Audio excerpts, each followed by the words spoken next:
სამხედრო შეგონება ნომერი 1. არასოდეს გაექცე სნაიპერს. შენ ამ დროს დაღლილი მოხდები.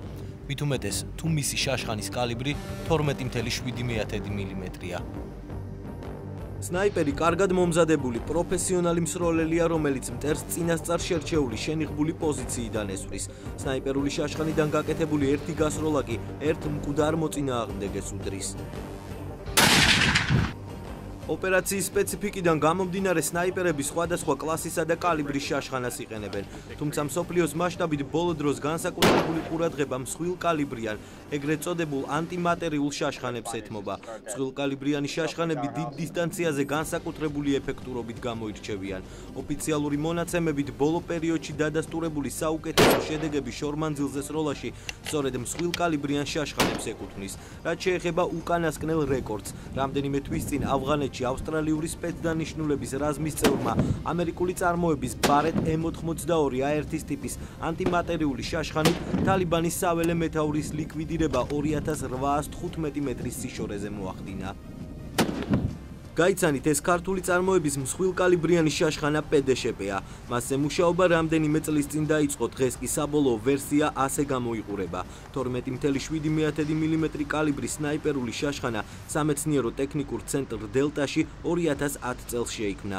მასზე გამოიყენება საბჭოთა სტანდარტის 12.7 მმ კალიბრის ვაზნები.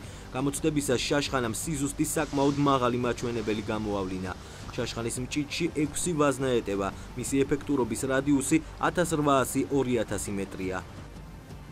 გრძელილურით წარმოდგენილი შაშხანა არის, სროლის მანძილი გახლავთ 1800-2000 მეტრი. ასევე, როგორც თქვენ ხედავთ, არის ბულპაპის ტიპის. მჭიდში არის, შესაძლებელია ჩალაგდეს 6 ვაზნა.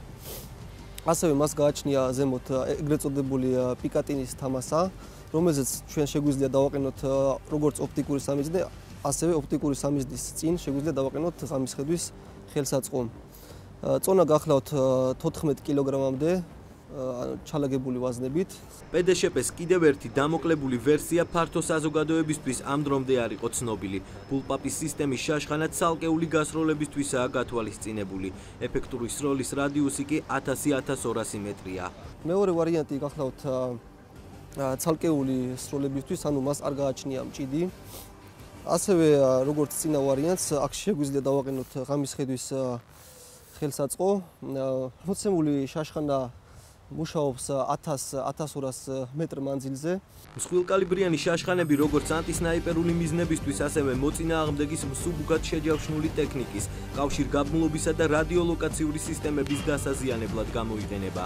ამ დრომდე ქართულ არმიაში მხოლოდ ბარეტისა და მაკმილანის ტიპის ანტიმატერიული სნაიპერული შაშხანები გამოიყენებოდა. ძირითადად გამოიყენება მსუბუქად შეჯავშნული ტექნიკის გასანადგურებლად, აგრეთვე ბრძოლის ველზე ისეთი ტექნიკის გასანადგურებლად, რომელიც არ არის ან მსუბუქად არის შეჯავშნული და ასრულებს საკმაოდ მნიშვნელოვან როლს. მაგალითად, კავშირგაბმულობის ფურგონები, ესე იგი რადიოლოკაციური სადგურები, შეჯავშნული მანქანები, თქვენ ახლა ყირიმში ოკუპაციის დროს ხედავთ ხშირად აბრონე ავტომობილ ტიგრს, ეგეთი ჯავშანი ტექნიკის დასაზიანებლად და გასანადგურებლად გამოიყენება ეს მსხვილკალიბრიანი სნაიპერული შაშხანა.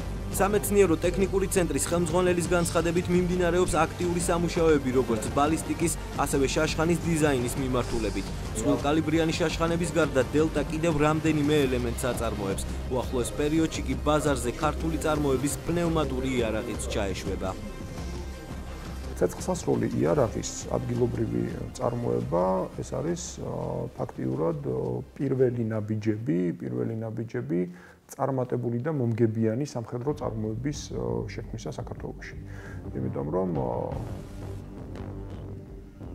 ეს არა მარტო ეროვნული სიამაყის სიმბოლოა, ესე ვთქვათ, არამედ იმ ხარჯვადი მატერიალის და იმ სტრატეგიული რესურსის ადგილობრივი წარმოებისა, როგორც არის პირადი დაცვის საშუალებები, მცირე კალიბრიანი საიერიშვე და თავდაცვითი საშუალებები და ასე შემდეგ. ქართულმა იარაღმა ყველა ტესტი წარმატებულად გაიარა. სახელმწიფო დაკვეთის შემთხვევაში შესაძლოა უახლოეს პერიოდში ქართულ არმიაში უცხოური ანალოგების მაგივრად მსხვილკალიბრიანი პედეშეპე გამოიყენონ.